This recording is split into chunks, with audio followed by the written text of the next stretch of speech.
क्या housing societies खाप पंचायत में तब्दील होती जा रही हैं?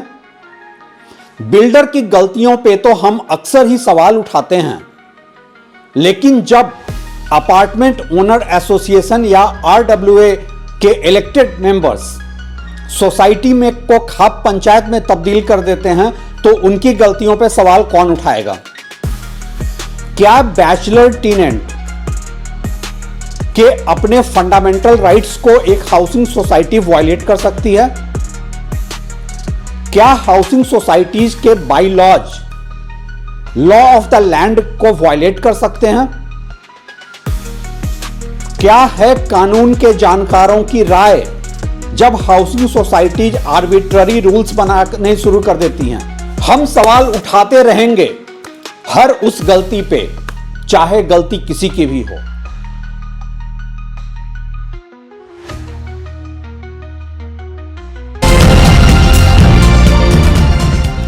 बिल्डर हरासमेंट पे काफी बात हो चुकी है।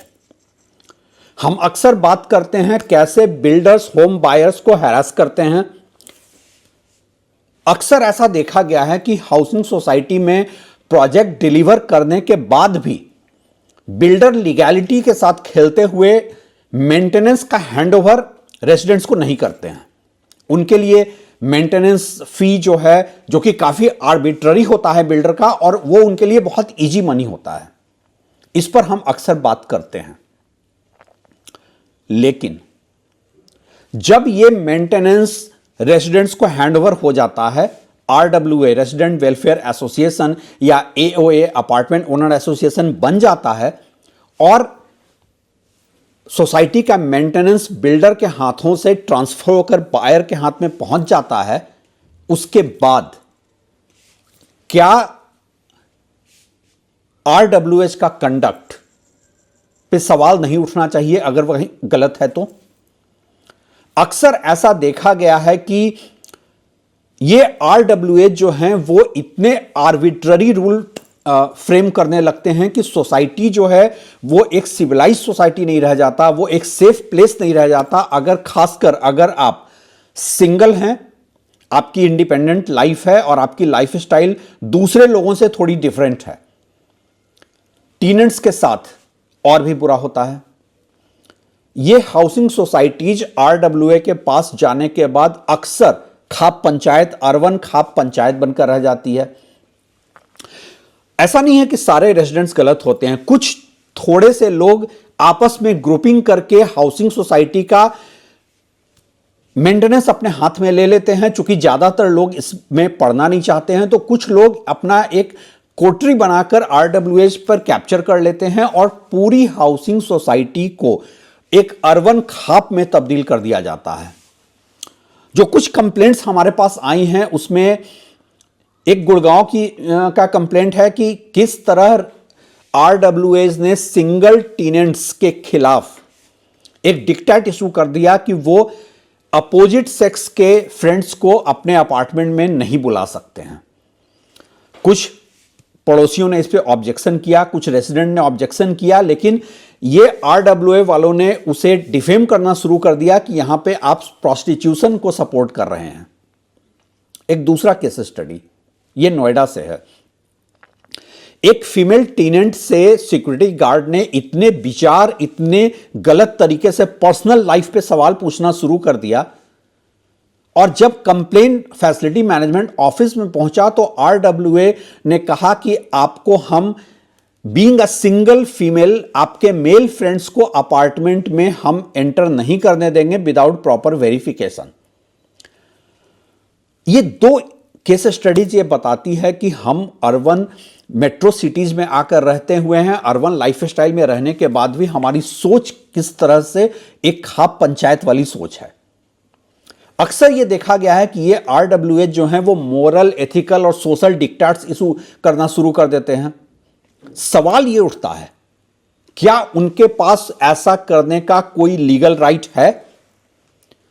उससे भी बड़ा सवाल है कि ऐसा होने पे जो टेनेंट्स हैं या जो एग्रीव्ड होम बायर हैं, जो सिंगल होम बायर्स हैं, उनके पास क्या लीगल ऑप्शंस हैं? क्या एक सोसाइटी का by law of the land के अगेंस्ट जाकर, उसके कॉन्ट्रावेंशन में जाकर फ्रेम हो सकता है? हमने बहुत सारे कानून के जानकारों से इस पर बात की और लीगल स्टैंड इस पर बहुत क्लियर है कि कोई भी बाई लॉ जो है वो लॉ ऑफ द लैंड के स्पिरिट के खिलाफ नहीं हो सकता, उससे कॉन्ट्रावेंशन में नहीं हो सकता है। इस आपका कोई भी बाई लॉ जो है वो spirit of right to life, जो कि कॉन्स्टिट्यूशन ऑफ इंडिया में आर्टिकल 21 में ग्रांट किया गया है, उसके तहत ही होना चाहिए। कोई भी रेजिडेंट मेंबर जो एग्रीव्ड है इस तरह के आर्बिट्ररी और अनरीजनेबल एक्शंस से, वो आरडब्ल्यूए के खिलाफ एक सूट फाइल कर सकता है सोसाइटी रजिस्ट्रेशन एक्ट 1960 के सेक्शन 6 के तहत। आरडब्ल्यूएस को लोकल सिविल कोर्ट में भी खींचा जा सकता है, जहां प्रेसिडेंट और सेक्रेटरी अकाउंटेबल होगा। क्योंकि इस तरह के जो लॉ हैं वो, अब हम यूपी अपार्टमेंट ओनरशिप एक्ट 2010 की भी बात करें तो वो सेक्शन 14 के स्पिरिट के खिलाफ है। बॉम्बे हाई कोर्ट ने एक कोऑपरेटिव सोसाइटी के खिलाफ एक जजमेंट में बहुत क्लियरली कहा था कि सोसाइटी का by law Maharashtra cooperative society act 1960 के तहत ही हो सकता है, उससे अलग नहीं हो सकता है। अगर ऐसा होता है तो वो नल एंड वॉइड माना जाएगा। जो बैचलर टेनेंट्स होते हैं, जब तक वो रेंट पे कर रहे हैं, कोई भी आरडब्ल्यूए या अपार्टमेंट का उनका ओनर भी, लैंडलॉर्ड भी ये डिफाइन नहीं कर सकता है कि आपका गेस्ट कौन होगा, आप क्या कपड़े पहनेंगे, आप कब आएंगे, कब जाएंगे, किस तरह की आपकी फूड हैबिट्स होंगी।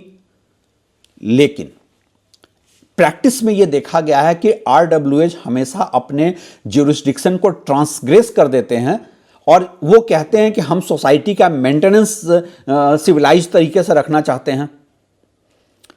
जो लोग उनकी रूल्स को नहीं फॉलो करते हैं तो ये आरडब्ल्यूएज वाले आर्म ट्विस्टिंग टैक्टिक्स पे उतर जाते हैं। Hi, thank you all for subscribing our channel and posting your comments. I appreciate. Trust me, I take time to read all the comments and I take your comments, feedback and queries with due professional seriousness. I would continue to make video on the topics and questions raised in the comments section as I aspire to make this platform dialogue driven. May I request you all to subscribe this channel and keep posting your comments. Our mail ID is given in the description and you are also free to ask questions through your short and crisp video. I will try my best to take your video queries and reply it in the subsequent video. Let's make this channel unique and dialogue driven. Thank you. पहली बात तो यह है कि RWA के पास कोई legal sanctity नहीं है कि वो मोरल, एथिकल और सोशल डिक्टेट्स इशू करे सोसाइटी मेंबर्स के खिलाफ। किसी भी अपार्टमेंट ओनर को आप रोक नहीं सकते हैं कि वो एक बैचलर को अपार्टमेंट रेंट पे ना दें। किसी बैचलर टेनेंट को आप उनके गेस्ट को एंटरटेन करने से नहीं रोक सकते, चाहे वो गेस्ट अपोजिट सेक्स का ही क्यों ना हो। अगर एक बैचलर टेनेंट को हरास किया जाता है आरडब्ल्यूए के द्वारा तो उसके पास पूरे लीगल राइट्स हैं कि वो आरडब्ल्यूए को कोर्ट में स्यू करे और कंपेंसेशन की डिमांड करे, क्योंकि आरडब्ल्यूए के पास ऐसा कोई लीगल राइट नहीं है। हां, कुछ चीजें हैं कि एक रेजिडेंट हाउसिंग सोसाइटी को मेंटेन करने के लिए आरडब्ल्यूए के पास थोड़े पावर्स हैं कि आप ओवरऑल वेलफेयर के लिए एक कुछ रूल्स फ्रेम कर सकते हैं, लेकिन ये रूल्स किसी मेंबर के इंडिविजुअल राइट्स को वायलेट नहीं कर सकता है। रेजिडेंट के पास हर समय यह राइट होता है कि वो सिविल कोर्ट या एप्रोप्रिएट ज्यूरिसडिक्शन में जाकर कंपेंसेशन रिलीफ मांग सकता हो अगर आरडब्ल्यूए ने ऐसा किया है। बट होता यह है कि इसका मतलब जहां आप रहते हैं वहीं के लोगों से फाइट करने वाली बात होती है, इसीलिए लोग लीगल ऑप्शन एक्सप्लोर नहीं करते हैं। जो अपार्टमेंट ओनर भी होते हैं वो सोचते हैं कि अपने लोगों के खिलाफ लंबी लड़ाई से अच्छा है कि इनसे नेगोशिएट करके एडजस्ट कर लो, जबकि आरडब्ल्यूए के पास कोई लीगल अथॉरिटी ही नहीं है ऐसा कोई मोरल डिक्टेट इशू करने के लिए। ये आपके फंडामेंटल राइट्स जो कॉन्स्टिट्यूशन ऑफ इंडिया में दिए गए हैं उसका डायरेक्ट वायलेशन है। लेकिन आरडब्ल्यूए को यह देखा गया है अक्रॉस द कंट्री और पर्टिकुलरली नॉर्थ इंडिया में कि ये अपने अनरीजनेबल रूल्स फ्रेम करना शुरू कर देते हैं।